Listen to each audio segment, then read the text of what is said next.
Yeah, baby. Here we are. It is Out of Bounds with me, Johnny B, on BucksReport.com. And we are in the thick of it now, folks. First game of the preseason. It's out of there. It's over. It happened last night. I don't know what accident just happened to me. I'll be honest. I took like a quick 5-minute nap, like 10 minutes ago, and my brain is still somewhere on the couch. But the chat is open. The streams are going. Let's talk Bucks football. We are just a couple of weeks away from the real season. I mean, we got 3 weeks, and then here we are. It'll be Thursday night football, and the Cowboys will be coming into town. Have you watched any of Hard Knocks? I haven't watched 5 minutes of it yet. I hate the Cowboys that much. I don't even want to watch them on Hard Knocks. A little bit makes me want to watch just to see what they're saying about, that first game and how they're preparing, and maybe I can get a vibe of how bad that they're looking. I don't expect great things from the Cowboys. I know a lot of people think, oh, the Cowboys are going to be so good. Their offense is so prolific, but I think Mike McCarthy, I think he sucks. Okay. There, said it. I think he sucks. And I think Dak Prescott's been overrated from day one. You know what? He got his money. Good for him. I'm not worried about the Cowboys at all. We're going to talk about just how significant this preseason game was. And the chat is open. I will talk to you folks. Oh, all my pals are popping on the screen. Boom. Look at that. Dizzy Dean. And of course, my childhood bestie, Billy Queen. Look, all those people in the profile, that's his whole family. That's a lot of people. It's probably more than that. He probably had to do 3 photo shoots to get all of his kids and everybody into the photo. So what's up, TJ? How are we, buddy? What about Lamar Jackson? Did something happen and I didn't hear about it? I'm going to be dead honest. I didn't look at the NFL news today. I was barbecuing. Speaking of barbecue, boom, look at Sam right there. Pinch a penny, fish hawk. It's where you get your big green eggs right there. My man, Sam. Good timing on that one. Yeah, I had the big green egg fired up today, making some chicken. Nothing big, chicken thighs. It's the easiest thing you could cook on your smoker, really, besides hot dogs. And if you fire up a big green egg for hot dogs, I don't know, man. I don't know what you're doing with your life, honestly. But yeah, so I've been occupied. I watched the Rays lose a walk-off, in Minnesota. Am I upset? No, don't care. They're still in first place. My brain's on football right now. Definitely on football. Let's see here. You were talking about overrated, right? Yeah, if we're talking about the Cowboys, if we're talking about Lamar Jackson, I see the reference, Lamar Jackson. Look, I don't know, man. The guy got the MVP a couple of years ago. Yeah, I'm not the biggest fan of these mobile quarterbacks. I think they get figured out. I think if they get hit too many times, they're damaged goods, and you see how that goes, all right.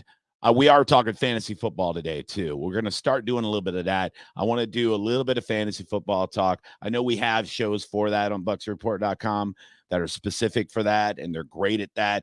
But I'm going to touch a little bit on it too, because I do play fantasy football. I do FanDuel and all, DraftKings and all that, but also like to do regular leagues too. And I will be hosting a fantasy football show on 102.5 The Bone, starting up soon on Sundays at 11 a.m. So if you guys are tuning in and you don't know, I do host a talk show on FM radio Monday through Friday called The Johnny B Show.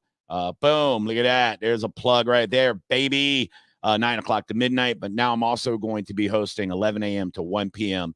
fantasy football show where I'll bring on other fantasy folks and things like that too. So just pay attention to my social media. If you don't know my social media, what are you doing with yourself? Hop on at Johnny B Comedy on Twitter. That's my OG Twitter account. I can't change it because I got the blue check and I'm not going to. Everything else is Johnny B Tampa. Instagram, TikTok, all of that is Johnny B Tampa because I represent my city, baby. Born and raised Seminole Heights. If you're not familiar with me, get on board, folks. That's I'm a real Tampanian, folks. I'm not one of these bandwagon jumpers. Not that I'm shitting on bandwagon jumpers. Come on in. Hop on in, you bandwagon bitches. I don't, yeah, the more the better. You know, I don't care. I'll take all the Bucks fans we can get. What's up, Big Vic? How you doing, bud? Good. All right. So before we get going into it, and I'll be bringing in other guests and everything, I want to bring in one of my best friends, and it's the guy I go to for all my fantasy football advice. And this guy, I mean, he really crunches the numbers. I call him a guru because the guy is super successful when it comes to fantasy football, winning big leagues. Everybody I know goes to him. And I told him he needs to put out a weekly cheat sheet and make money at this, you know, like really make money on a national level. But he beats everybody out of their money so much, I guess it's okay. His name is Ray Ortiz. Let's bring him into the stream. What's up, Raymond? How going on, Johnny? How you doing? Oh, I'm good, dude. I am good. How's life right now in St. Petersburg? Is it good? Rainy. It's rainy. Is it rainy? That's good. So I haven't looked at any mock drafts. I haven't done any of this yet. I'm one of the last minute type of guys. I wait until a day or two before any drafts I'm in, and then I start crunching all of the magazines you get at the grocery store checkout counter. I go to the websites and now everything. But then at the end of the day, I just go to you basically and get advice, and it usually helps me out tremendously. This is a Buccaneers streaming show, so we're gonna talk about Bucs players first that may be somebody you want to draft. Now, I never want to draft with my heart when it comes to fantasy football. I see a ton of people do that all the time. You know, I remember somebody drafted Mike Allstott in one of my first leagues I was in before you could even put it on the internet and stuff. It's, you know, we were writing it down on paper. This guy drafted Mike Allstott, number 2 overall. And I'm like, this is a guy that's not going to win this fantasy league, you know, because he's a Bucs fan. You can't think like that. But there's some real viable Bucs that are going to go pretty high. Who are the top Buck picks? And where's the best place you would take them, Ray, so you don't jump the gun and look like an idiot? Well, right now you got Chris Godwin. That's pretty much going in the late second round, the early third round. And then followed by him, you got Mike Evans, right? And they're very close. Most ADPs, they got him at like 14, 15. But it's not crazy to say that one of these guys is going to finish like in the top 12, top 10. Right. So, I mean, if you're playing PPR leagues, Mike Evans, probably going to be like the biggest boom. Chris Godwin, he's safe. He's a safe guy. I mean, he's gonna get his numbers. I mean, how many games did he miss last year? 4? Yeah, I mean, and you always gotta worry about Evans. Is probably he's one of those guys that can you know, he plays hard, and just like Godwin, so they bang themselves up just from like sheer aggressive play. You know, like there's a little ankle tweaks, there's breaking fingers, there's constantly doing stuff to themselves, you know. I mean, the wide receiving core for the Bucs right now is probably just the best in the NFL. I guess I'm going to say pass catching. I mean, depending on OJ Howard, how he's doing, we got Gronk, you know, and then you got Antonio Brown, who gets drafted in like the 5th, 6th round. And just a complete value in fantasy. I mean, when you look at like the last like 6 weeks of football, from like what, 11 to 17 or something like that. Yeah, I think he put out an average of like 12 points in PPR with like 2 finishes above 26 points. Right. I mean, I honestly think that Antonio Brown's going to be one of those guys, like, you're going to get like the best value more than you will like with Mike Evans or Chris Godwin by taking him in the 6th. If you don't get Godwin or Evans, like, don't panic. That's it. Just don't panic. You're gonna get someone that's going to be like in a top, you know, 5 tiers, and it's going to be like Antonio Brown. who's going to play that Elman-like role, and he's going to be like a safety net for Brady. And he's just going to put up points. I mean, you may not get like, like these 40-point games like all the time, or like these 20-point games at that. But I mean, you're going to get like a safe floor of like maybe like 13 to 15 points. And that's really what you want. You want like a nice core that's going to score like a good amount of points, like 12 to 15 points. Yeah, and I know I started off by saying don't pick with your heart, but the good thing about this Bucs offense, it's so deep. You can take like a sentimental pick somewhere in there, even if it's a sleeper. And as you see Adam on the screen here, he says AB is a good sleeper. I never thought I would ever say Antonio Brown is a sleeper in fantasy football. This guy's always been, a wide receiver one his whole career, and of course through the last couple of years of all the turmoil and craziness he's been through, and he finally landed himself on a roster that he seems to be gelling with and behaving with, and now he is the number 3 guy. He's one of those guys, don't you think, that could be that sentimental guy if you want to have a Buccaneer on your roster, somebody you can wait till 7th, 8th round, maybe he might be sitting there, right? Oh yeah, by far probably the best value. I mean, I think that you may get burned with Evans. You may get burned with Godwin. But what you're not going to get burned with is like taking this guy like in the 6th, 7th round. You know what I mean? It's Antonio Brown. Like, you're kind of limiting your expectations, but you're hoping for the best. Now, Ray, before we go more into fantasy, we're going to have to, from time to time, we're going to have to address last night's game and overreactions. Prime example right here, Barry, relax, pal. The starting offense played 6 plays, buddy.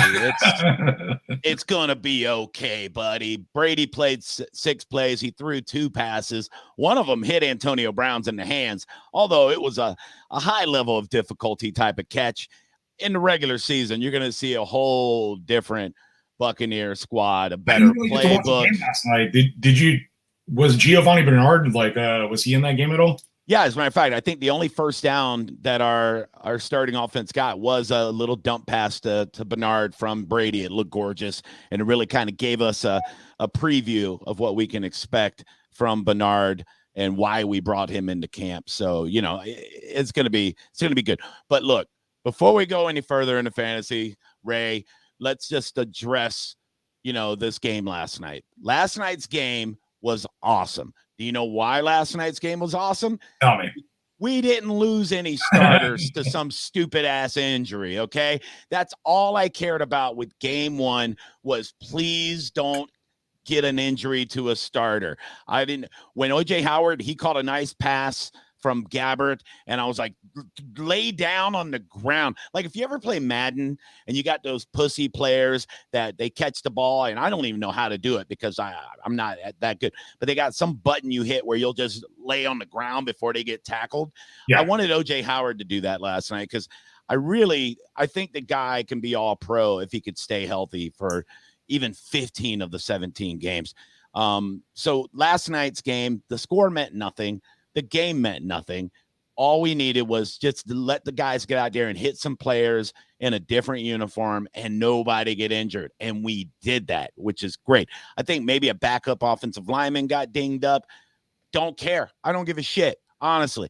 I didn't like to see Brady out there. He got sacked. I almost made doo-doo in my pants when that happened.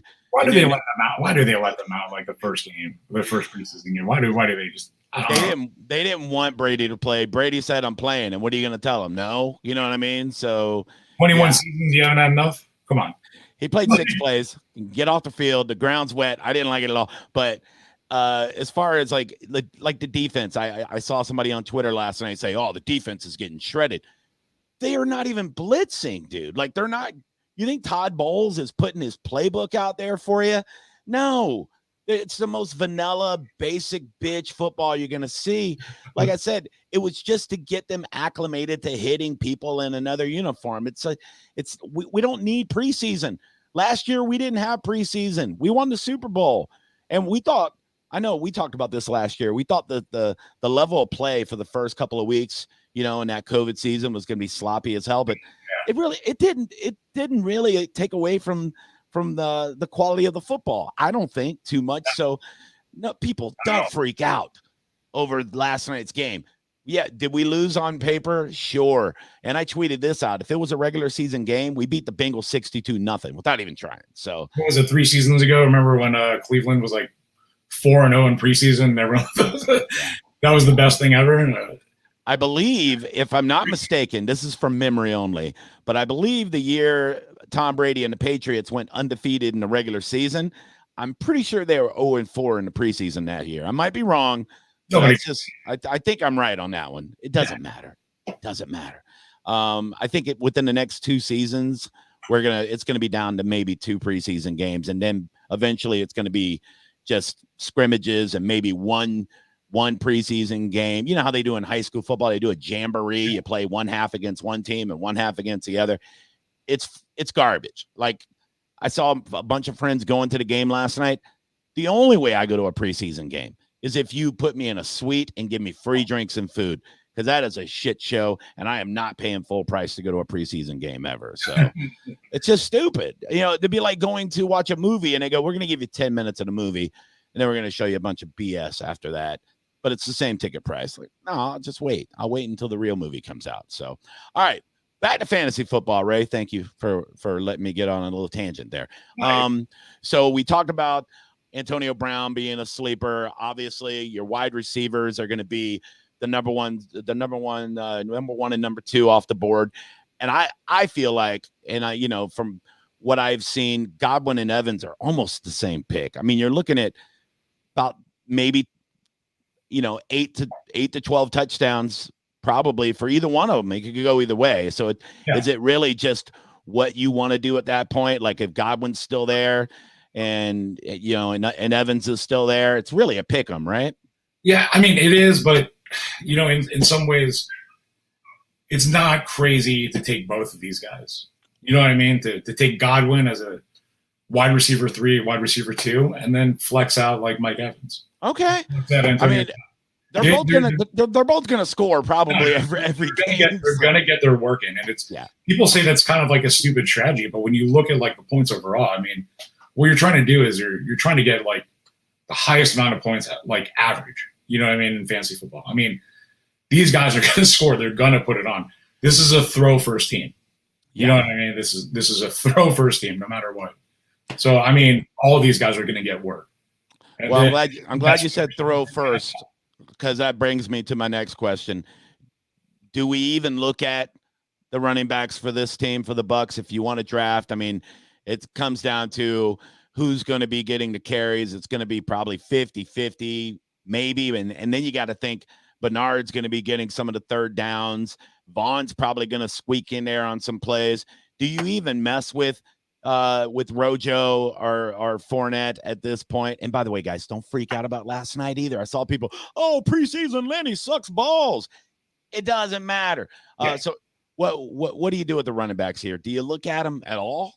Well, I kind of subscribe to this thing called like a zero RB theory, right? And a lot of people hate it, a lot of people love it. When you play PPR, it's probably like a good thing to focus in on if you're starting 3 wide receivers with a flex. You're pretty much taking a core of wide receivers. There's nothing wrong with having to take a Ronald Jones late round as like a running back 2. Okay. You know what I mean? So I mean, him, Fournette, Bernard's got like a little bit of upside, but I mean, he's got to really wait for one of these guys to get hurt, and like, let's just pray to God that doesn't happen. So Ronald Jones is just one of those guys. He's I mean, in PPR, he's got a lot of value. I mean, he was probably like one of the most productive running backs last year that was probably not taken until like 7th round. You know what I mean? And he's there. He's good. You know. I mean, he was solid before the injury late in the season. I mean, he was looking to crush 1,000 yards. I mean, of course, everybody remembers the 99-yard run he had against Carolina. It was awesome. But he was just consistently over 4 yards a carry on the average. And, he's a workhorse. He's a stud. Yeah.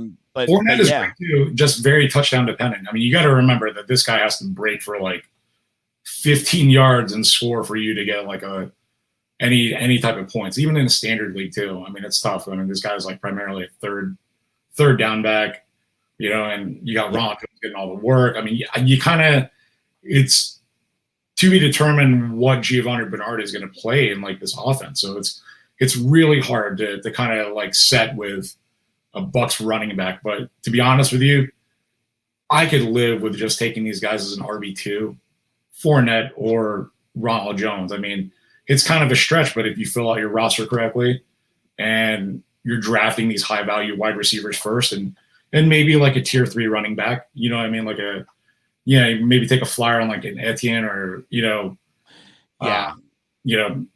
just one of those kind of like jag guys, you know what I mean?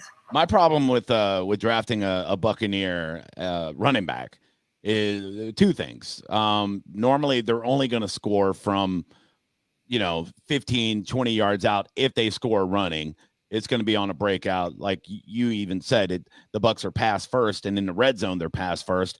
And if you get down to the 1 yard line, Brady's taking the ball in. It's a quarterback keeper from the 1 yard line almost every time. I think he had, what do you have, 7 touchdowns Brady did for a yard last year? Honestly, you could see this offense and you could say like, hey, this could be a repeat of the Patriots offense where you got these guys like Sony Michel, James White, and those guys play a role. Like James White was one of those guys used in the red zone. Short dump pass, you know what I mean? Brady relied on him. See it score. You never know. Bernard could be that guy. Maybe. Yeah.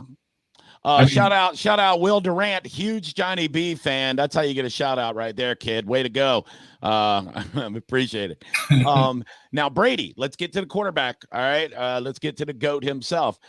Last year, 40 touchdowns, obviously a great fantasy football quarterback. And he didn't really get drafted too high for most of the mocks I saw and where people were drafting him. I did all, 1-day leagues last year. I wasn't in an actual league for the first time because I was a little weary with COVID protocol. I didn't want to draft some badass team and then, have people getting yanked out left and right. There's a lot of doubt. There was a lot of doubt last season. So with Brady this year, everybody knows he's liable to throw 40, maybe more touchdowns with this lineup. Where is he going to go as far as quarterbacks? And where do all the quarterbacks go in fantasy? They're not really first round guys, right? Not really. Depending on what kind of league you play and like how many points you're playing per touchdown, you see Brady kind of go like from all the mock drafts and kind of all the people that I get to talk to. He's kind of like the potential to be a top 5 quarterback with like a number 7, 7 to 9 value.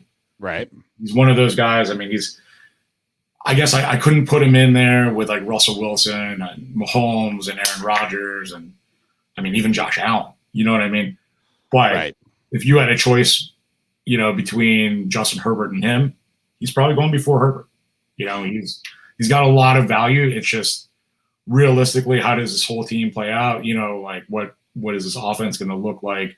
And he's pretty much the safest bet. You could comfortably draft Tom Brady probably like in the 6th round, 7th round, and just fill out your roster with like top tier guys or the best available, and then just get Brady. He's going to have that same value like Aaron Rodgers. Honestly, I kind of think they're almost, they could potentially score the same amount. It also depends, like if you're doing a standard snake draft, 10 leagues, 12 leagues, and you might show your hand a little bit. And it depends on the group of guys you're playing with, because you could have some real jerk offs that are real vindictive. And if you tip your hand and draft a Godwin and then maybe double down and get Gronkowski before you get to that round where the quarterbacks are coming off the board, then somebody might grab Brady on you. So if you really, really want Brady and you're dead set on him, maybe don't grab too many of his weapons before him. Yeah. I've had to figure that out, because somebody's going to see that you're trying to stack your points there with your quarterback and your receiver. It's a tough reach. Especially in this day and age of COVID. We had a guy last year that I played with that took every single Steeler and then traded for like every single Steeler. Yeah, man, you got to be a real idiot to be a Steelers fan. By the way, shout out to a Steelers fan right there. Look at this guy. I can't believe he's listening. What's up, Avery? What's up, Daddy? Oh, my God, this guy. Matt Bryant first overall. Dude, I miss Matt Bryant, dude. That guy was the best Buccaneer ever, dude. That's funny. Dude, that's what I love about streaming this on every platform. You never know who's going to crawl into this thing. That motherfucker's ears just perked up, man. That is awesome, man. I love it. Playing in a dual QB league. Okay, so good. That's a good question. I used to play for years. I played in the league with a lot of the guys over at Hard Rock, Timmy Dobbins and all them. It's one of those really deep leagues where you got 2 quarterbacks, 3 running backs, 4 wide receivers. That changes everything, so if you're in a league where you start 2 quarterbacks, now where do you go? And like, what is the strategy there? Well, so I've done a lot of 2 QB leagues in my lifetime, right? And to be honest with you, your first round's pretty much QBs, unless you're in the first top 5 pick, and you kind of need to go McCaffrey, and then like a Mahomes, Josh Allen, and then Dalvin Cook is like 4 or 5, and then you know what? You have no choice. I mean, quarterbacks score the most points in fantasy football. They got the ball in their hand every play. Yeah, right. Yeah, and you got to remember how many of them are there starting. 32. Mm-hmm. So you need to take probably 3 quarterbacks in the first 6 rounds. Wow. Okay. Yeah. It's the strongest strategy that you can have. There's not going to be a lot of guys left. There's 24. Yeah. I mean, by the time everyone's QBs are filled out, there's 24. Who are you going to get? You know what I mean? Right. You're going to take a flyer on Fields, or Trey Lance. You know what I mean? One of these guys. I mean, and to be honest with you, someone who's like Jared Goff is going to have some sort of value. In a 2 QB. Gross.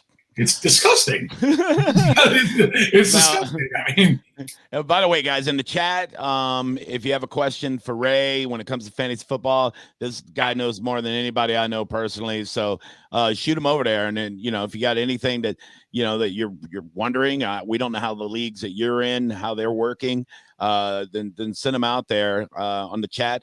And if you want to jump in with us, 727-592-8518. So you could jump in there too, and maybe the phone will work. I don't know. I'm Bluetoothing it in. We'll see. Has anyone called in? Oh yeah, man. We get people call in all the time. Yeah, it's crazy, man. It never sounds good, but I'm working on it. When I joined Bucks Report, I had a producer set up, and then something he left. I don't know. He moved to China or something, and they were like, look, any dummy can produce their own show. And I'm like, I'm a dummy. I'll do that. And now here we are, I'm doing all of it. I'm changing screens. I'm like, oh, we're closer. Oh, you can see my God. Look at this scene. Whoa, you're little. Look at little Ray. That's adorable. Oh my God. I'm sorry. We're back. All right. We're cool. Anyway. So, yeah. All right. Now kickers are still last, right? Absolutely. Unless you went to high school with them, I mean, yeah, absolutely. I always get excited whenever kickers start coming off the board, because I'm like, finally we can get out of here and go home. I could pay my tab here at Hooters and get the hell out. We're picking kickers. That's good. I've only seen a kicker drafted in the first round one time, and it was by my homeboy Avery Cole. Yeah. Yeah. What a. And that was a little confusing because I think he meant to take Matt Ryan, but then he said that's what he was talking about. Yeah, that's what he was talking about. And then I said, hey, so we're all on the same page. Say his name again and say the team. And he's like, Matt Bryant, Atlanta Falcons. And I was like, done. Yeah, it's yours. Yeah, you're going to lose. First time I saw a kicker go in the first round. Okay. First pick, I think you kind of answered that one already, but if you want to reiterate, he's asking Christian McCaffrey or Dalvin Cook, first pick PPR. McCaffrey. Yeah. McCaffrey. I mean, they both are injury prone. Yeah, they are. Yeah. I mean, yeah. They're both equal too. You know what I mean? They're both stud picks. I mean, it really just depends on who is injured more than the other and how well their teams are doing as far as, I mean, there's going to be a lot of working parts around both of them that's going to determine who's better than the other. But yeah, that's RB1, RB2. I mean, that's number 1 and 2 off the board for running backs. It's McCaffrey. There's less to work with in Carolina. You know what I mean? Right. They got Darnold there, and I mean, it's different. You know, when you got Dalvin Cook, you got Justin Jefferson, you got Thielen or Smith. You know what I mean? Like, yeah, it's a high power offense. Yeah, it is true. And plus, you know, with Minnesota, you know, Cousins, he's anti-vaxxer, so he may be out half the season with COVID. Right. Not just kidding. It's funny. Let's see You here. like that? You like that? You like that? You like that? Oh, you like that? Metcalf, a stud this year, Ray? What do you think? Oh, he's a guy you can build a team around. Yeah. I mean, he's not a Diggs, Hill, or Devontae Adams, but I mean, he's a guy you can build a team around. You know? Yeah, I mean, and you know, he's just such a physical like freak. You know, he's got that Megatron kind of presence about him. You know, so you know, it's hard to cover him one-on-one unless number one target in Seattle, man. I mean, the guy just the guy's going to win you a league, and you're going to get the best value for this kind of guy. You know what I mean? Like, there you go. Probably going to the third round. You know, like late second round, early third round. Yeah. Now, if you're drafting and there's no wide receiver off the board, and you know it's about wide receiver time, who's the number one wide receiver you pick in all of football? Number one wide receiver overall? Yeah. It's tough. I like Diggs, but I'm going to go Devontae Adams. Ooh, okay. Yeah, well, I mean, it's hard to, unless he's being covered by Carlton Davis in the playoffs. Yeah, definitely pick him. Yeah, that's something I wanted to ask you too on the first time we have you here. I want to go like for the skill positions, who do you think right now is tops? And this is without seeing their camps and really only seeing one preseason game, and they're only playing a couple of plays. Most starters aren't playing at all, so preseason's doo-doo. But just from what you got right now, Mahomes is going to be number one quarterback, right? I think it's a split between him and Josh Allen. Okay. All right. I mean, both of those guys got it. I mean, when you think about Josh Allen scored more than Mahomes last season, you know, he was ranked number one. Mahomes was two. You get a guy probably like Russell Wilson, probably going to be three, you know. All right. Aaron Rodgers will probably be four, and there's talk of Brady being in the five. Yeah. Okay. So it hasn't really changed much last year, except Allen took that next step up.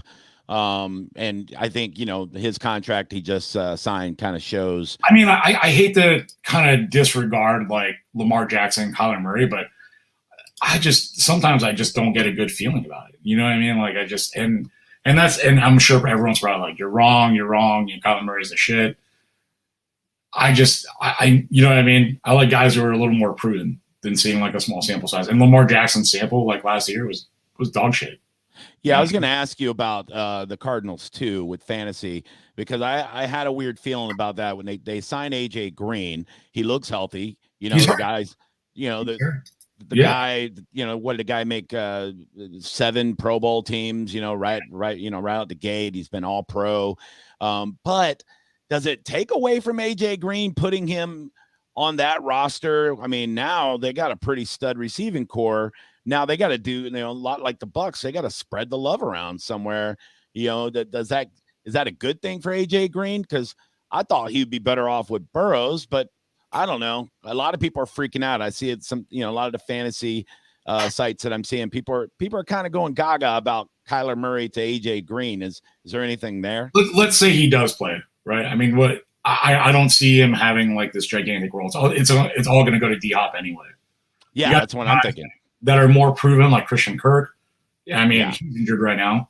Yeah, you got like new guys like Rondale Moore. You know, I mean, these guys are just coming out of the woodwork. I mean, AJ Green had like half a leg for 2 years. I mean, like, let's not sugarcoat this. I mean, the guy is right now in the late parts of his career. He's just the most injury. He's one of the most injury prone guys that has a lot of talent. You know, yeah. So you're just not going to get it like 100% with him. I don't really see it. I mean, I think this offense is actually going to click with a, you know, passing game to the running back first. You know what I mean? Like or it's going to be a QB like a RPO. You know what I mean? Okay. Yeah. He's going to play a for lot of people, the RPO is run pass option. Some people may or may not know what that means. There was the regular option that you saw guys like RG3 running and Vic running, where they tuck the ball in the running back's chest, and the defensive end bites, they keep it and they go with it. Now it's a RPO. It's where it's the same thing. They got the option of handed it off, but there's also a guy cutting over the middle or a tight end on a breakout. So they have the option, if somebody bites, they have an open receiver. So it's really tough on defenses. And he's the kind of quarterback that can run that pretty well. And here's a question by Adam. Do you think Kyler Murray regresses this year, or not? And before you answer, this is why I don't like Kyler Murray. And it's not a personal thing. I think he's a great guy. No, I think he's very talented. The way it's going to finish this year is, I think he may be outside the top 5. You know what I mean? Yeah. You said at the beginning of the show you don't really like more mobile quarterbacks. Well, it's not that. My problem with Kyler Murray is he has the head of a midget. Like his face looks like a midget face. Oh yeah, like a panda style head. Yeah. You know what I mean? Like, and he's not super tall. What is he, like 5'9", I think? No. So I don't know. But his head is like, it looks like, like a Funko Pop. Like a Funko Pop. It's like they took a midget's head and put it on an NFL player's body, and they're like, get out there, midget, and live your fantasy. And he's like, I'm going. And he runs out on the field. He's like, I'm a Cardinal. Yeah. But, that's my only problem. Every time I see him, I go, that's an unfortunate midget face he has. I think we're going to get a lot of good games from Kyler Murray this season. I think it's going to be like more or less like at the beginning of the season, first 6 games. He's fun to watch play. He really is fun to watch. Yeah, so I hate to like another team, but the Cardinals are going to be fun to watch, even with their defense. They signed, people to beef up their defense. Yeah. But you got to remember what this offense looks like now. You know what I mean? With the addition of James Conner, Chase Edmonds. You know what I mean? Like, we got a call coming in. My bad. I wasn't supposed to have it piped up. All right, let's see who this is. Oh my God, this is gonna be great. You're gonna love it. Let's see here. Boom, pow. Hey, you're on with Out of Bounds. Johnny B with my guest Ray. Who is this? Hey, what's going on, man? This is Gene from Buck What You Heard. Oh, Big Gene Thomas. What's up, baby? How you doing, buddy? Hey, what's going on, man? I love the show. Great content. Thanks. I know you're talking about Kyler Murray. I'm with you guys. He's going to be fun to watch, but I don't know how much more you're going to really get from him when the rubber hits the road, to be honest. Not sure how he would do in the playoffs. I know we haven't seen him there. I know Kingsbury's kind of in the hot seat right now, so we just kind of have to wait and see what happens here. Yeah, and you live out that way, right? Are you in Arizona? Yeah. I knew that. Yeah, I'm in Phoenix. Yeah. So you get all the news when it comes to the Cardinals. Yeah, and the thing is that the fan base is, he's kind of on a short leash. I mean, he's been here, and I know they got rid of a first round pick with Josh Rosen to get him in here, and a lot of shuffling going around. So he's got to produce at some point. I mean, they've gotten him some pieces, and they've upgraded in other places, but again, these guys have to hold up. Durability, like you guys talked about, is still a question. So, with the J.J. Watt, and then you bring in A.J. Green. It's not just him. You got to look at the longevity of the health of DeAndre Hopkins. I mean, he was injured a couple of games last season. I mean, Chandler Jones. I think Chandler Jones was hurt last year. Exactly. Yeah, it can't just fall on Murray. Basically, you know what I mean? Everyone asked Lamar Jackson to kind of carry that kind of weight. And look at what happened last year. That team fell apart. I mean, it was such a high-octane offense. I mean, now they don't really have much. You know what I mean? It just takes one key guy. One key guy to lose, and that's it. There goes your season. And that guy last year was Mark Andrews. Well, also, you got to look at the division they're in is a nasty division, too. So, I mean, much like the NFC South was – and now not looking like anymore. The NFC West is nasty. The 49ers are still going to be really good. The Seahawks, the Rams, I mean, they have the gauntlet. They got to play these guys. That's 6 games, 6 games a year. That's going to be tough as hell. And then I got to somehow leapfrog these other teams that are better than them. If I had to rank them in their own division, I think they're the fourth best team in that division. Yeah. Based on what we've seen, I totally agree. And the best ability is availability, and when you can't 100% depend on your players to be there throughout the season, we got another game added on that means something. It's going to be interesting to see how they can maintain that throughout the season. Yeah, absolutely, man. Yeah, sweet. Did anyone name a tight end on this team? I don't know who their tight end is. I don't know who their starting running back is. It's Chase Edmonds, but that's right. I'm not sure who they've got penciled in as their number one tight end. I'd have to go back and research that. But it's a big problem, again, guys, they just got to stay healthy for starters. Yeah. I mean, that's all I wanted. You guys are doing a great job. I just wanted to thank you for taking my call. I'll let you get back to it. Thanks, Gene. Appreciate you, buddy. I'll see you soon. All right. There you go. That's the host of What the Buck right here on Bucks Report. Awesome show. He has ridiculously great guests on and everything else. He had Brad Johnson on the other day, and he do a great job.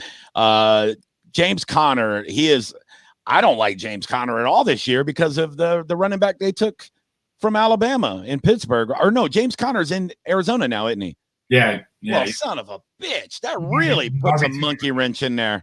Okay, never mind. PPR, Chase Edmonds. Yeah. You're really talking about almost a 50-point difference between the both of them. Staying away from that, man. Yeah. Who's got the ugliest uniforms in the AFC? I'm sorry, the NFC West. I think it's the Rams. Can we rank uniforms? You want it? Yeah. Do you want to do that? You have me on for fantasy football, you piece of shit. I'm skipping dinner with my family to talk to you. And you want to talk about the Rams' gaudy ass dumb uniforms? Their stupid arena football uniforms from 1996. The worst. Didn't they just put out like a new article about like all these like new uniforms that's coming out for the season? I don't know. Games like are there new ones? Yeah. I'll send you the article. It's pretty cool. Like the Bucks uniform looks amazing. We have a new one for this year. From what I read, I saved this article to send it to you. But again, it was when I was in the bathroom at 3:00 in the morning. Usually, you wake me up by sending me a TikTok at 3:45 in the morning. It is true. Johnny B. Tampa on TikTok, everybody. Go. I go to the bathroom so I don't disturb my wife and watch it. All right. We were talking about tight ends with, we don't know who Arizona's tight end is. Who are the top tight ends? Top 5 tight ends of fantasy football. Throw them at me right now if you had to rank them. Kelsey, Waller, Kittle. And then you got like maybe Hawkinson or Mark Andrews at 4. And this kid, Kyle Pitts, has just got so much traction. Everyone just wants a piece of this guy. I think Kyle Pitts is just going to be – it's going to be a split for number 1 in targets between him and Calvin Ridley. It's like Matt Ryan really likes these tight ends, like these guys that are like the second coming of Tony Gonzalez. You know what I mean? Like he's just going to get a lot of work. That team is just, if Matt Ryan can get that ball off, they're going to be a big deep threat, but they're going to be in that 20. You know what I mean? They're going to be in that red zone area. And Kyle Pitts is going to see a lot of that, man. The guy's like great up the middle. He can block, he can catch. He's just the total package. It's going to be a problem. Yeah, he's going to be a problem. And they don't draft him that high without Dirk Cutter having major plans for him. And you saw what Dirk Cutter did with tight ends when he was in Tampa. That's his sweet spot. So am I worried about the Falcons beating us with Kyle Pitts? Hell no. But they're going to score points. And for fantasy, I would almost want to take a chance, and put him in the top 3 right now, only because they have Calvin Ridley, and that's it. Now Julio Jones is out of the, he's with Tennessee. Not that he was hardly on the field anymore anyway, but I don't know who their other wide receivers are. To Gage? They don't have shit. You got Russell Gage. Yeah. That offense, there's really not much that's clicking there between Pitts and unless it's Pitts or Ridley. You know what I mean? They got Mike Davis in addition for running back this year. I don't think this guy is PPR gold. You know what I mean? I just Hold on, I don't. It's gonna be a weird season for the Falcons. Is this true? Did Dirk Cutter retire? Where did I miss that? Why would he do that? Who's the offensive coordinator in Atlanta? They're Rich 0665. Because I missed on that one. I got to start paying attention. I have a damn football streaming show, Ray. This is embarrassing. I didn't want I was going with it, man. I had to go with it. Unbelievable. All right, so tight ends. We covered wide receivers. We're running back. I'm going to give you two sleepers at tight end right now. Ooh, that was my next question. Yeah. Give me the sleepers. You got Dallas Goedert, and now that you got Stafford in LA, I think Higbee. It's not crazy to say that Higbee is going to be like he could be like top 7, top 5, and you're just going to get a lot of production out of him. That's an offense that I want every piece of. You know, I mean, I give me that Robert Woods, give me Cooper Kupp. Give me Tyler Higbee in the late rounds. Like I'm gonna beat your ass there too. You know what I mean? Yeah, Matt Stafford's one of those guys that I've always felt so bad for because he got drafted by the Lions. I really love the way he plays. You know, I think he was a number 1 pick, I believe, when they got him. And he's never been a bad quarterback. He's just been on the crappiest team in the crappiest city to play for, with the crappiest ownership. And now we get to see him in a big market with all kinds of weapons, with a great head coach, great offensive coordinator. He's got everything he needs to be the Matt Stafford that he wanted to be for a decade. And now he has a handful of years left of good health that he can go out there and make something happen. Obviously, I don't want to see those guys go to the Super Bowl, but I'm like you, man. Like, LA football is going to be something to watch if Matt Stafford stays healthy. And I think the Bucs got him in week 3 or 4. That's going to be a damn game, dude. That is going to be must-see TV right there. Okay, so I guess Dave Ragone is the offensive coordinator. Who the hell is that? No, I know who he is, but I'm not worried about it. Either way, why would Dirk Cutter retire? He's young. What a bitch. Anywho, Kyle Pitts, either way, is going to be great. And you're right about Higbee. He won me a big week last year on FanDuel. I think it was like a $5 buy-in, and I won like $900, and it was because of him. And I don't remember what week it was, but I threw him in as like a real low-budget guy, and he scored big for me. So he'll always have a special place in my heart when it comes to him. He's good. A special place in your heart. Yeah, and Goddard still plays for the Eagles, right? If I'm not mistaken. I mean, Ertz is there too, but I mean, fuck does that guy matter? Yeah, Goddard's fast too. I mean, he's quick off the ball, and he's a reliable target. And of course, we don't know who their quarterback's going to be. It's either going to be, what's his face, Hurts, or there's rumors that they're talking about trading for Deshaun Watson. We'll see what happens, but I think Deshaun Watson. I don't think he plays the first 6 games, whether he settles out of court with the 75 ladies or not. I don't think he plays the first few games because there's that precedent the NFL set with Roethlisberger, all those years ago, and he was acquitted of the bathroom stuff, and they still suspended him for 6 games. So we'll see what happens with Watson. Who knows?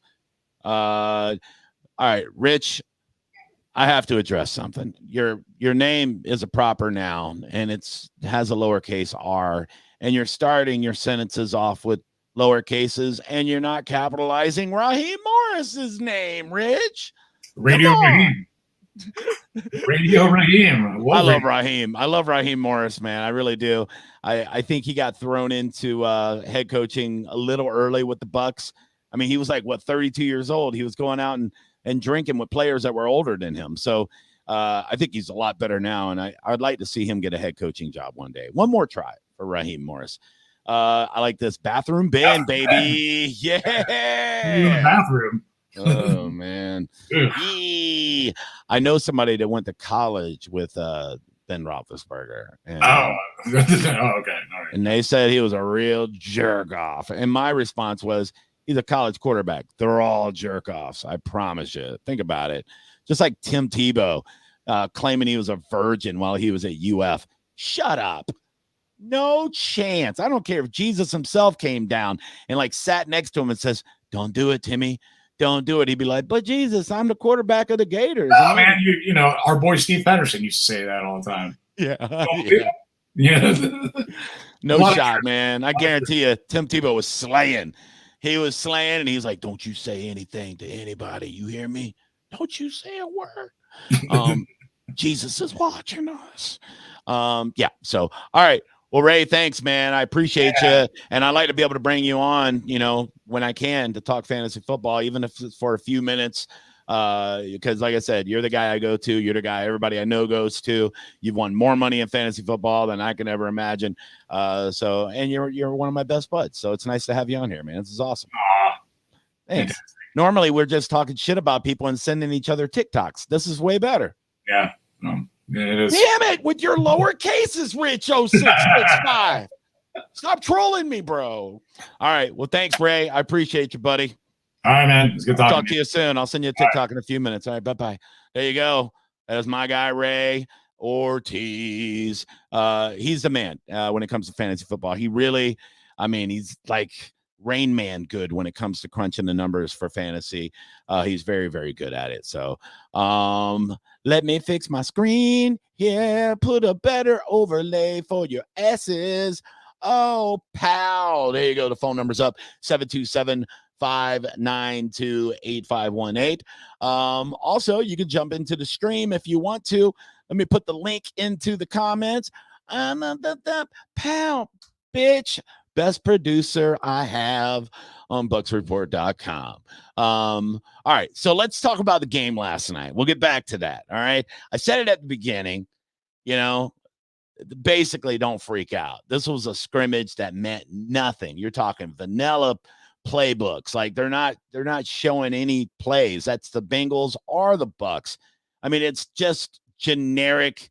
Let's get out there, sweat a little bit in our uniforms, hit some people that we don't practice with every day. It's all it was.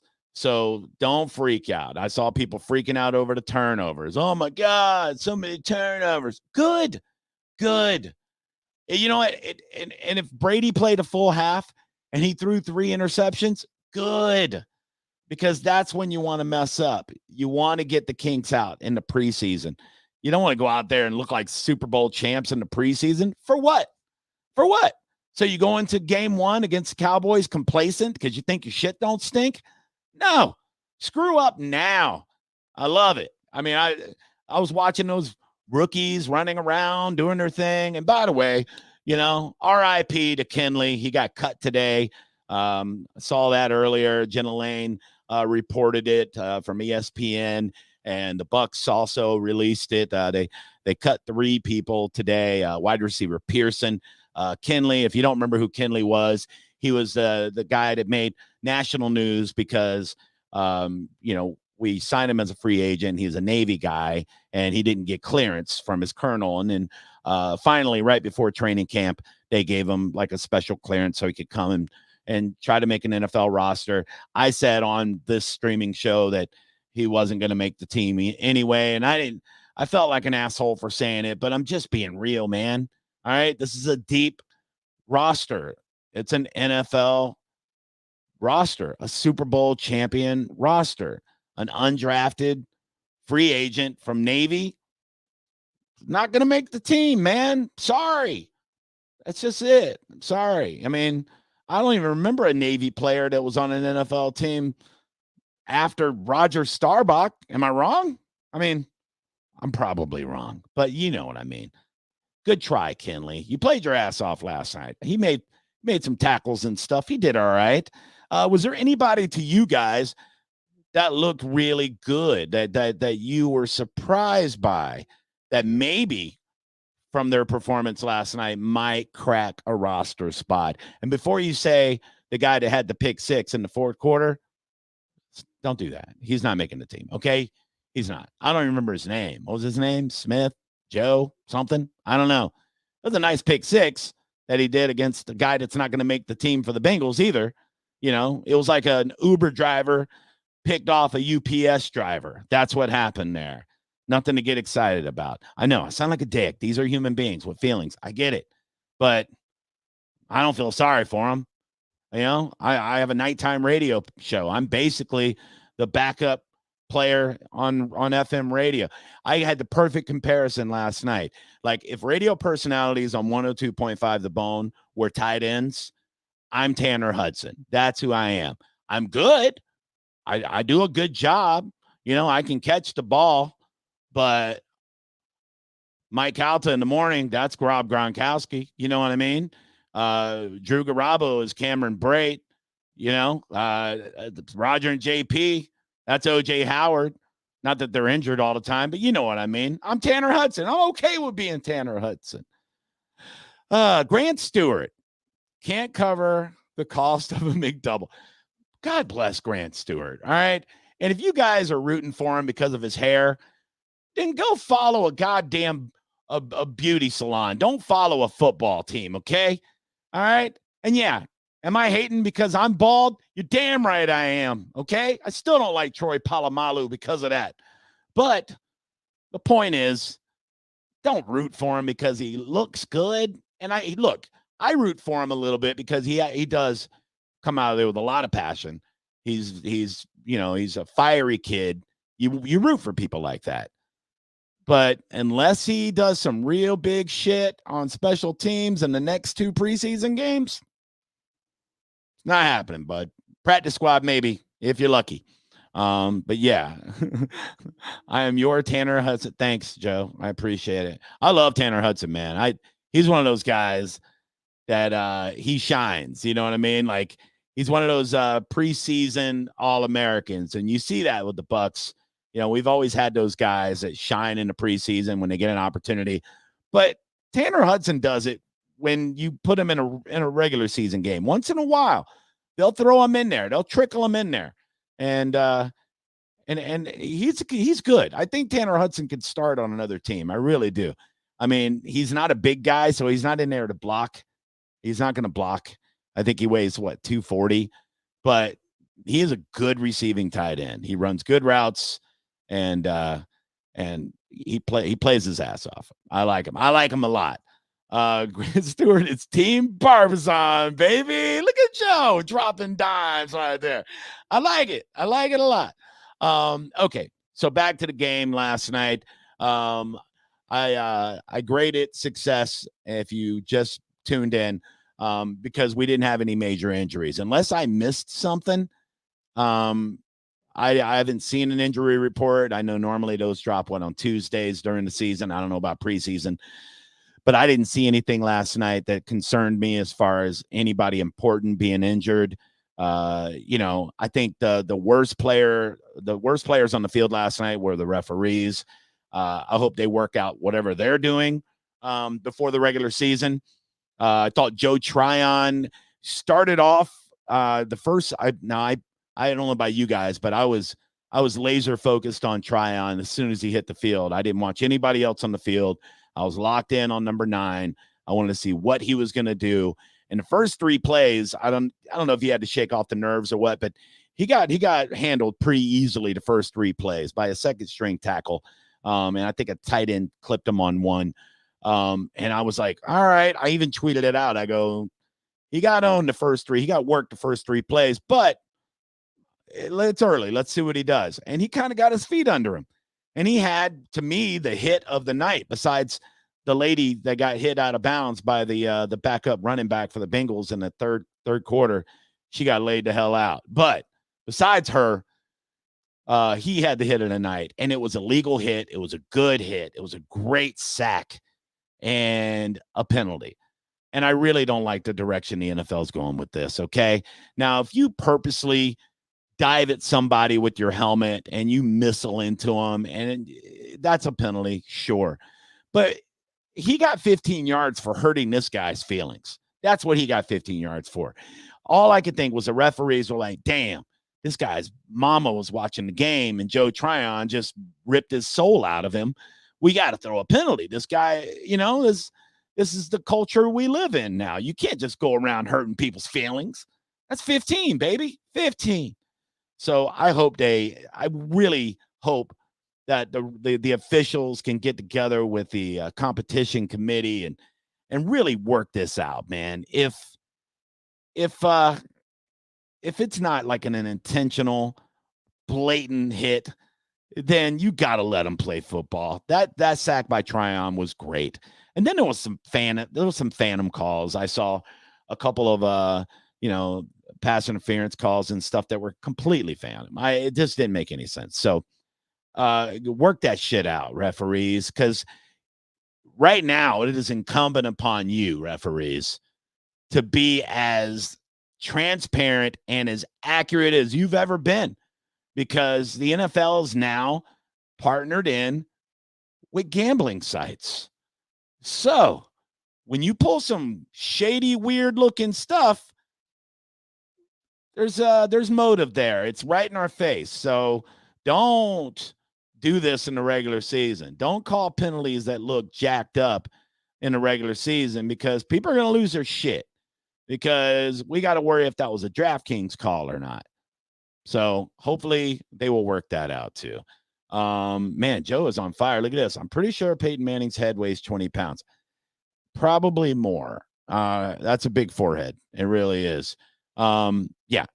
Hudson is a baller. He is. If every team had players that played as hard as Tanner Hudson, there'd be a lot more people, a lot more teams competing at an elite level. I think we need more guys like him around. So I like him too. I like it too because when he rips his helmet off, he looks like a normal dude. He looks like a guy, like his face looks like a guy that works at Jiffy Lube, but he plays like a stud. Like he really is a damn stud. Let's see here. Boom, pow, sending streams, answering messages. Going to be here for a few more minutes with you folks. I have a lot of things I got to do. And by a lot of things, I mean eat food. I am fat. I can't be in between meals for that long, guys. I just can't do it. Just got to learn to block. No, he's not. Tanner Hudson's not a blocker. It's not what he does, dude. He's just not. He's 240 pounds. I mean, he'll block some, but that's not what he's for. He is a guy that's going to come in and be your second receiver to catch a pass, or he's going to be a guy that comes in situational type of plays where you can leak him into the corner of the end zone when you're in the red zone, something like that. So don't make Tanner Hudson something he's not. Okay. That's like telling me that I'm supposed to go running or something, or buy a treadmill. It's bullshit. Ain't happening. Let's bring him in, baby, from What the Buck, or sorry, Buck, what you heard. It is, you know who it is. What's up, baby? Hey, what's going on, man? I like the hat, man. That's nice. You ever, during COVID, you ever make one of those bad decisions late at night? You see something like, this is cool. Oh, so I saw this hat. I saw this hat on Etsy, and I was like, man, I gotta have this hat.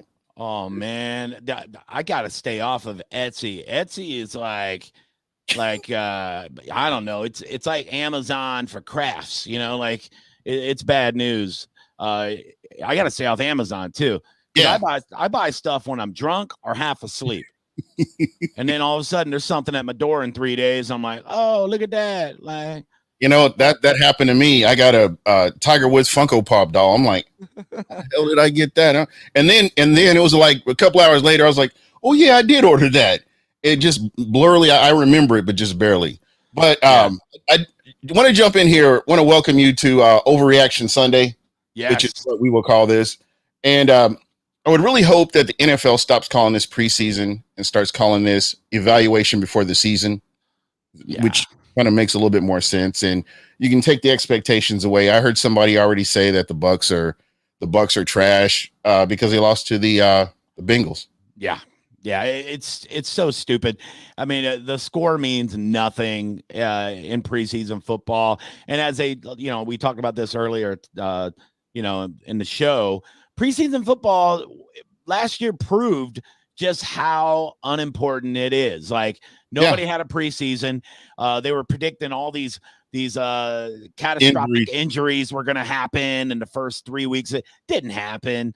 People were still playing pretty crisp football with no OTAs and very limited practice. And I mean, these are professionals. These guys work out year round. Most of them do. So I mean, that's the most important part to remember there is that these guys are consummate professionals, and the majority of the people in the NFL have been in the league for a long time. They know what they need to do.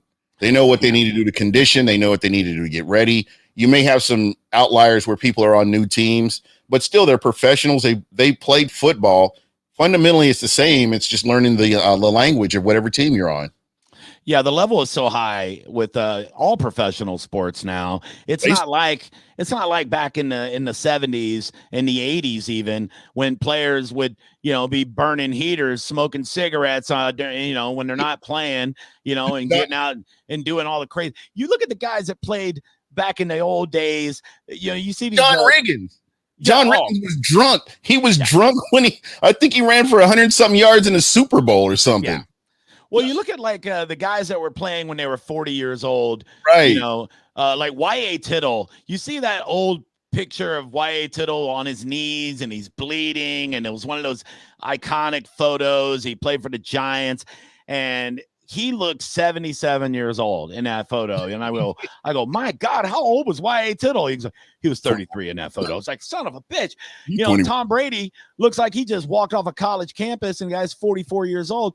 Right. These guys take care of themselves, like unbelievably take care of themselves. And that's all of them. I mean, even the guys that look like they would be immature or they would be just wilding out, these young like defensive backs or linebackers. No, these guys are eating properly. They're working out year round because they know that's how stiff the competition is. And if they step one step back, somebody's taking their place. And that's a lot of money. They're not messing around. The NFL is a business, and this is their brand. So they've got to take care of themselves because this is their brand.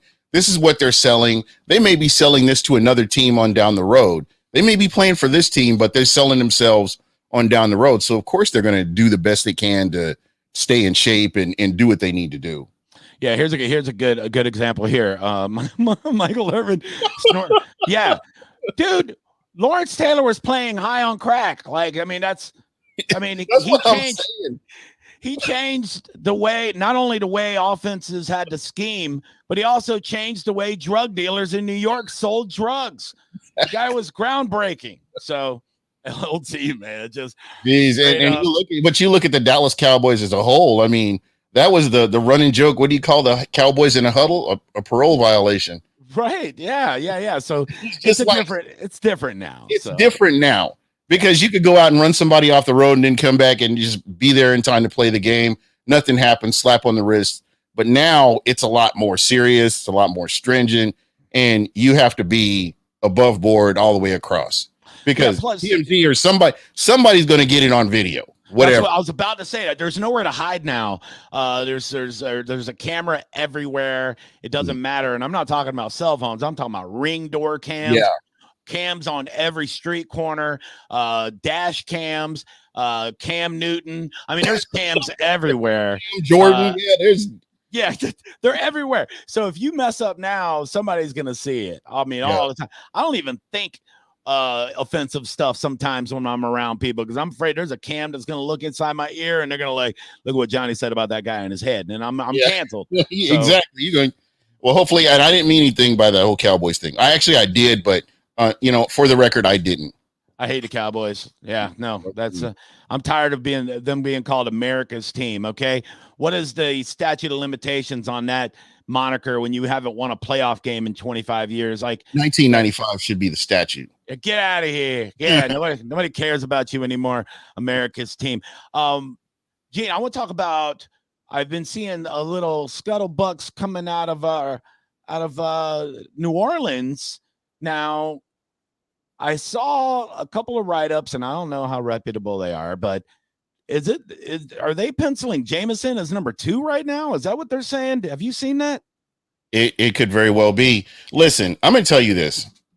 Taysom Hill, to me, is an offensive weapon. I've said this on every show I've been on. Mm-hmm. Offensive weapon. I can see him coming onto the field for swapping out with the quarterback or lining up in the slot, lining up as a running back, lining up as a tight end. Wherever you're putting this guy, he's an offensive weapon, and he's a defensive coordinator nightmare. Now, you're taking that element out of your offense and putting him under center where you've got a defensive coordinator that can game plan for this. So now he's like, okay, this guy is under center, and you put a spy on him if he decides to go out in the slot or whatever he does. You put a spy on him, or something. But they can game plan for him because they don't know when he's gonna. They know when he's gonna be out on the field. They know they have to do something. So I don't know. Jameis Winston competing with Taysom Hill tells me a lot, because if he was that guy, he would have taken that job last year. Yeah, it's strange to me, the whole thing. I don't know why he didn't try to go sign with another team where he knew he would be number one, like with Washington or somebody that was looking for a quarterback. Now you got Fitzpatrick is going to be the starter in Washington. It's just the whole thing is kind of weird. There's some teams out there that he could have went and had a better shot. In my opinion, I think he wants to stick it to the Bucs. I don't know that for a fact. Maybe. Because the things that I've seen, I would have explored the market. I would have explored the market where you're not having to compete with somebody else. You can come in and take the job and do whatever it is you need to do. Get in a system that's friendly for your style of play. I really don't know what the New Orleans Saints is for him. I just don't see him playing on the same level as a Drew Brees, where he could come in and work the same system as a Drew Brees. I don't know. The only thing that really stands out to me is, he's set back. He took below league minimum to stay in New Orleans for last year. Yeah. I don't know if he thought he was going to get this job, or does he want to stick it to the Bucs? Those are the only two things I really can kind of equate. And I thought, with the numbers he put up in Tampa, 5,000 yards plus and, a ton of touchdowns. He threw a bunch of, passes to the other team, which is really his downfall. But if he could have just worked out an incentive contract with the team, to where he gets bonuses for all of these big stats, I think he could have really made a mark for himself. But, there's still a little soft spot in my heart for Jameis, because he is a good dude. So do I want to see him beat the Bucs? No, I hope we kill him.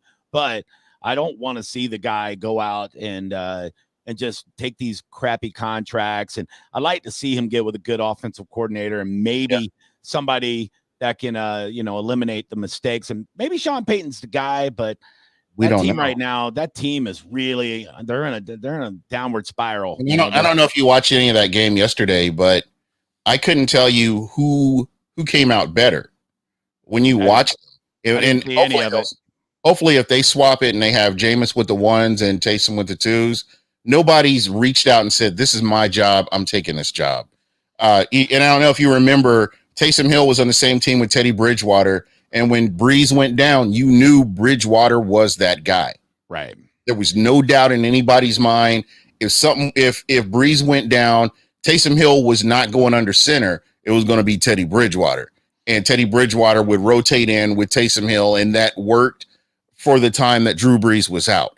Now, fast forward to now, you got two quarterbacks that are fighting for that starting position. So I don't know what else to really make of it, because I'm not in that circle or what's really going on, but it's kind of telling to see that nobody's reached out and taken that starting position. Yeah. And I don't, if I was a Saints fan, I'd be super weary because I think it affects the chemistry of the team. I think, the receivers and even Alvin Kamara, these guys, they want to be able to lock in on who their guy is and, who's leading my team, not two guys. It's, it would be like, if your mom was, a single mom and you're a 10-year-old kid and she's dating two dudes and she's like, look, they're both going to be around. I don't know. One of them's really good at other stuff, and and the other guy's good at other. One of them has a good job, the other one's good in bed. So you just have to be able to make adjustments, kid. Just be able to make. You got to root for both of them. Exactly. When one guy comes in, you got to make those adjustments and deal with him while he's in. Yeah, I don't know who's going to marry me, but they're both competing right now. So they're going to be splitting time with your mom. I know you're thinking dirty stuff about me, and you should, but this is just how it's going to have to be. All right, we're going to have to play out. They're in the So, preseason phase. yeah, but for you, what did you think of Kyle Trask? I mean, I thought he was fine. And like I said, it's so hard to evaluate when even he's playing against such inferior talent, and they're playing like with this limited playbook, and he's going to be super nervous. They're playing on a wet field. There's so many things that just made it kind of like a non-really factor when it comes to evaluating anybody in that first game. I mean, I kind of liked the grit he showed on that 2-point conversion. I thought that was pretty nice. He didn't look bad at any point, but this is like a scrimmage to me. I mean, that's mentally how you have to like look at this. This is a scrimmage. Everything's real time. Yeah. These don't count, but it's just a scrimmage to see what you have. And they've decided, hey, the third, they cut like 3 guys, I believe. Yeah. They cut like 3 guys. Yeah. So I mean, they're working their way through this. Now the nice thing is you got the Titans coming to town. Mm-hmm. Titans going to get to come and work out with the Bucks. You get to hit somebody in a different uniform. That's where you elevate to the next level, and we really get to see some of these other players.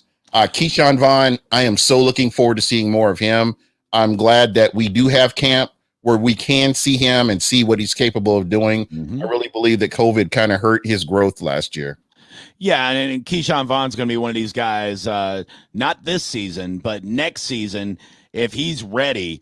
They're not going to keep Fournette and Rojo if they both are playing at the level they can play at, because they're both going to need a contract. When it comes to the 2022 season. So that's when you bring Vaughn in. He's third-year player at that point, so you still got him for a couple of years under a rookie contract, and that's really the model now for all NFL teams. You got maybe one running back that's getting paid, but the other ones, they're going to be young. They're going to be young guys. And, Vaughn's he's going to have the opportunity to be the man in 2022. So yeah, I'm right there with you.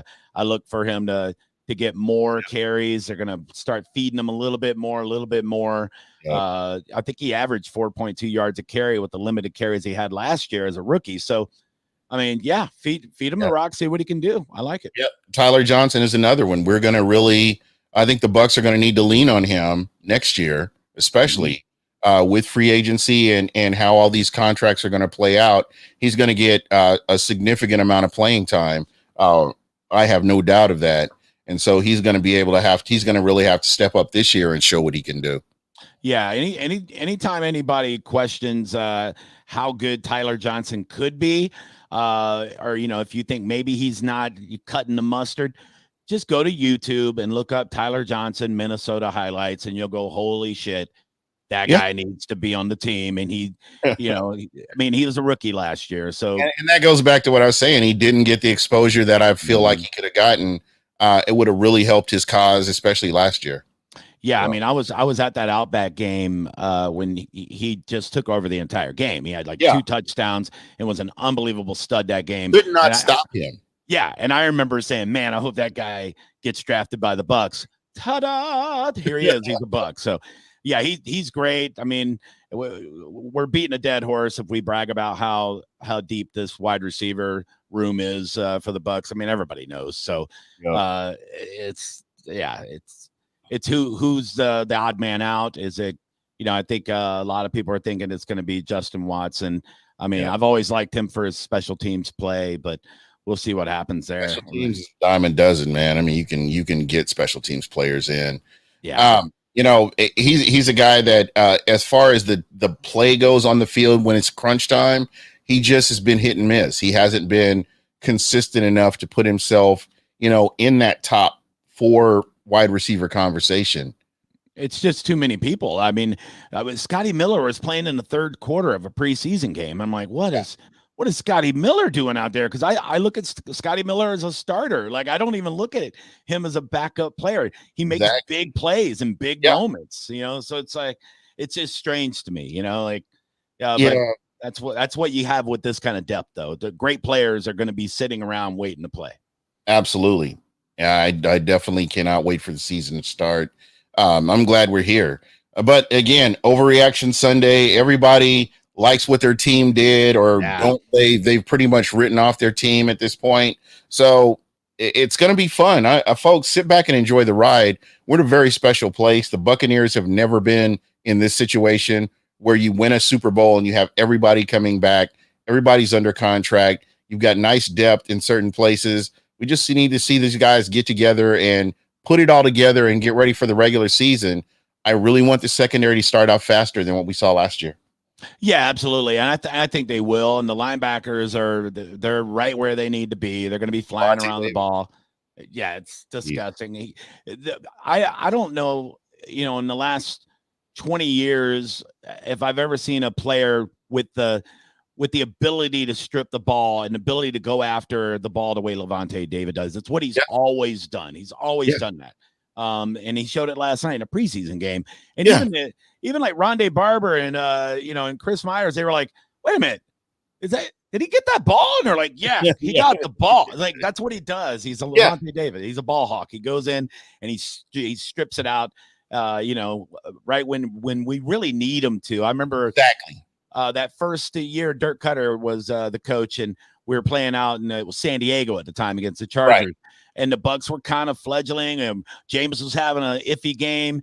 And then Lavonte David, he got that. He just took over the game with turnovers. Right. It's like that's what a player like him does, So I'm not worried about underrated.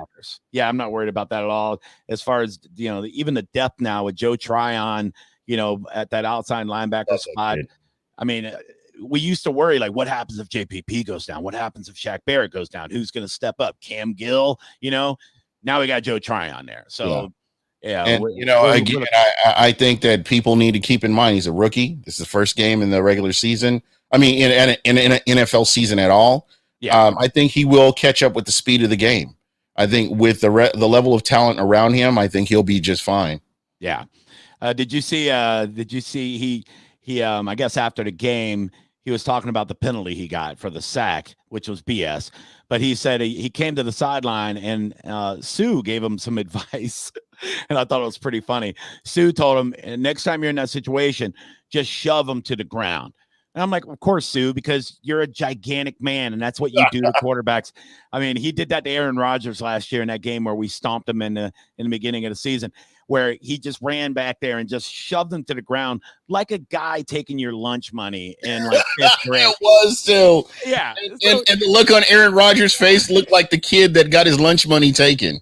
Right. So he tells this rookie, Joe Tryon, hey, next time you go in there like full speed, just shove that bitch to the ground like he's a fifth grader. And I laughed so hard when he said that, in the post game presser. So I was pretty impressed. I didn't get to really chime in. I'm really sick of the refs. I don't want to. I personally do not want to know a ref's name.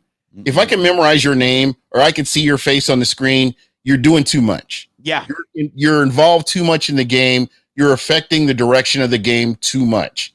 Now, this whole thing, the taunting penalty, that roughing the passer penalty last night was BS. If I can say that on your show, BS. No, you could actually say bullshit. Yeah, go ahead. Yeah, that's what it was, bullshit. Yeah. And I'm sick of these refs. I mean, there was a guy that got a run. He had a big run for the Colts against the Carolina Panthers, he celebrated. And, these baby back bitches are just going to be like, hey, you know what? That's a penalty. You hurt his feelings. So where are we going? Where is the NFL going? Because it's at the point now, whenever there's a big hit. Yeah. And I don't care if it's shoulder pad into the chest. I don't care if it's flying through and hitting them at the knees and flipping them over. If there's a big hit that makes you go, ooh, like an Atwater type of hit or a John Lynch type of hit, automatically the flags come out every single time. There's not sometimes, every time. And it's what are we doing? Like this is football. Yeah. But I don't know if you saw the somebody went low on Griffin. Somebody went low on him and they didn't, no penalty.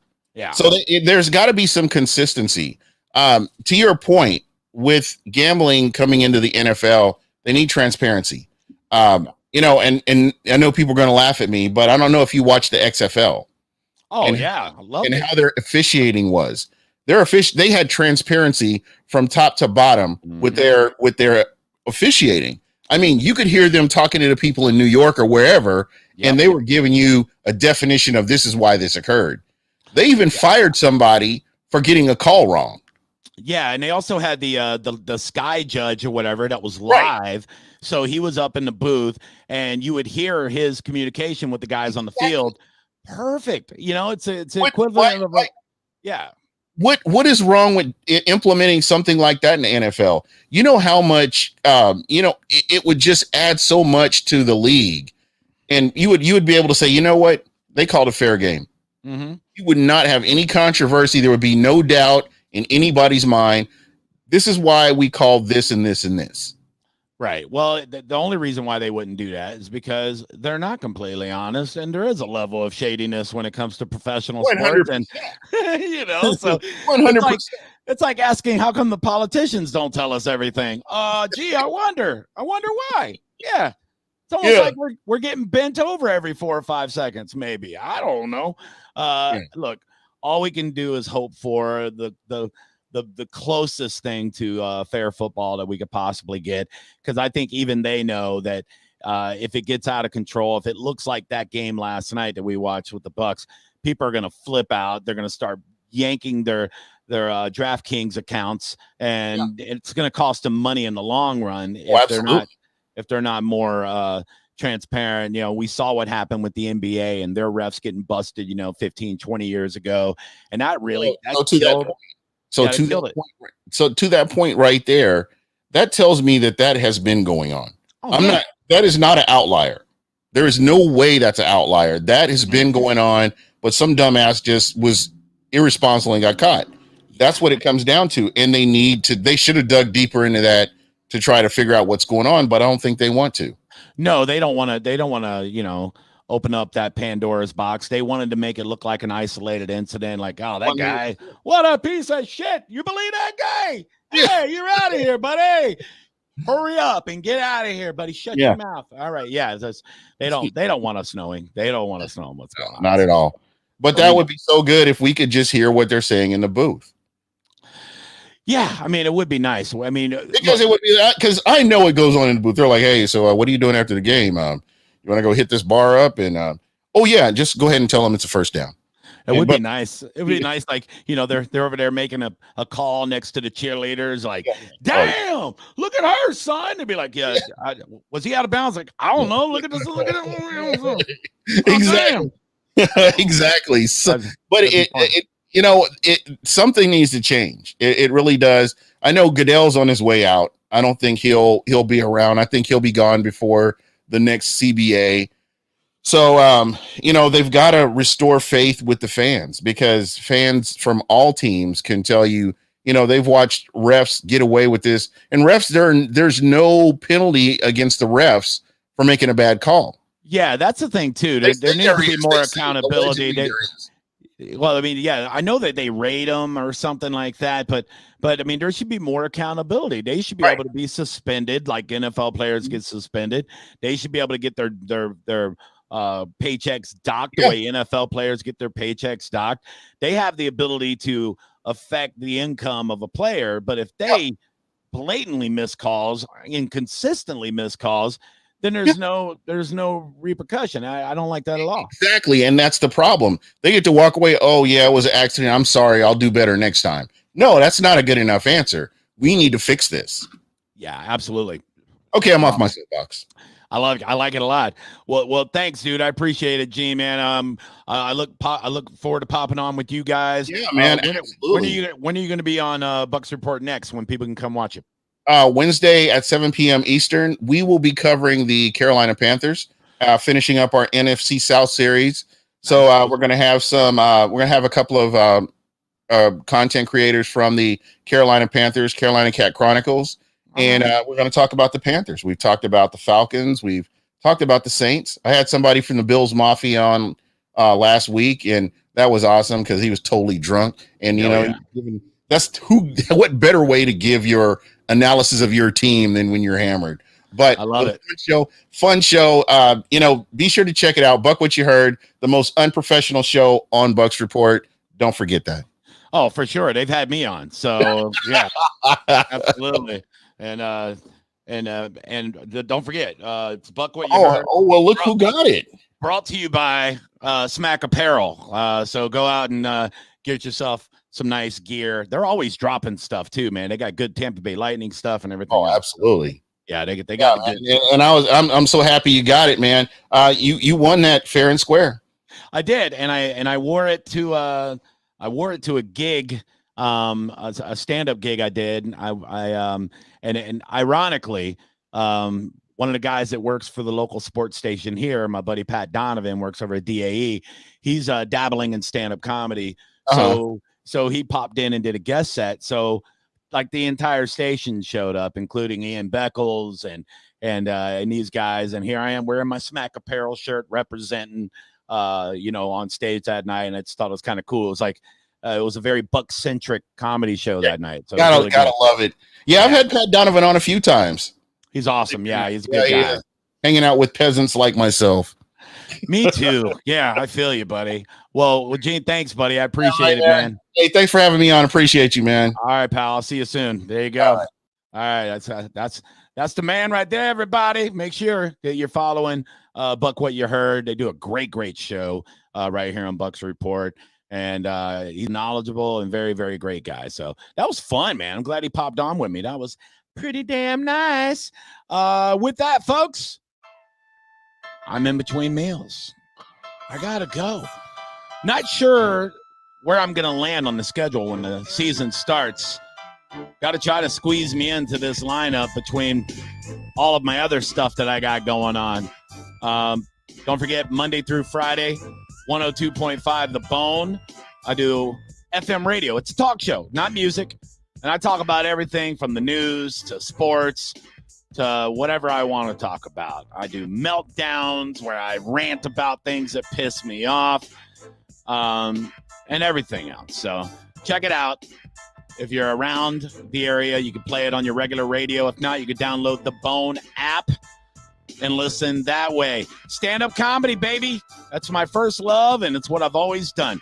Over 20 years in the business. If you're in or even around Central Florida, you can come check out one of my shows. I will be back in Bradenton soon. I'm going to be in Fort Myers in a couple of weeks. I got a lot of stuff coming up. JohnnyBComedy.com for my schedule. So come out, see me live. We'll share a beer.